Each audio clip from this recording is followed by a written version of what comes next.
that negative feedback that you're hearing on a regular basis and still having a positive view of yourself is actually going to be productive in the long run? That's a great question, and that requires a high level of self-awareness and mental toughness.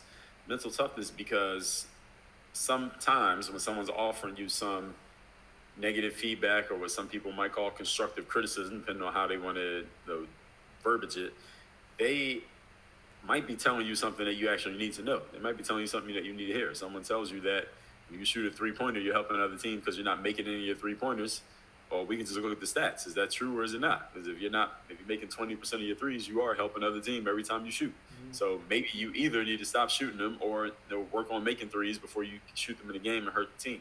So there's a level of mental toughness and self-awareness, actually a combination of both, that you have to be able to take constructive criticism and ask yourself, is this criticism legit? Is there something correct and accurate within this criticism?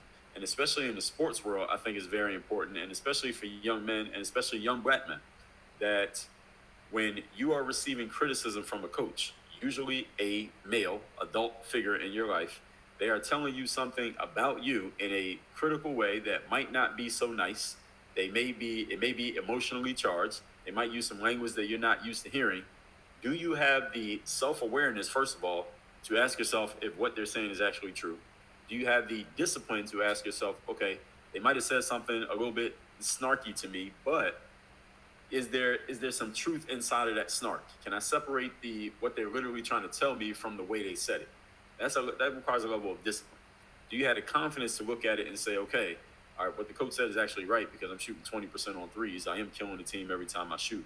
And then do you have the self-awareness to say, okay, I'm going to do something about this criticism so that this criticism is no longer true? And the reason that I say young black males, it matters so much because males, we have ego. We have testosterone. We all have an ego. And a lot of young black men, if you grow up without a proper adult figure in your life who's giving you a positive example of a man, then you go to college and you have a coach. This is the first time in your life you had a man talking to you like that, you might react in a negative way, in a way that ends up destroying your opportunity to make it in sports when you have plenty of talent. And the thing that ends up costing you your opportunity is your lack of discipline, your lack of mental toughness, your lack of self-awareness, because you didn't have an adult modeling for you the right way to deal with authority. So this is kind of a sidebar from what you actually asked, but I think it's a really important thing for young men to be coachable. And if you're not coachable, you'll never make it in sports because there's no pro athlete who doesn't have a coach.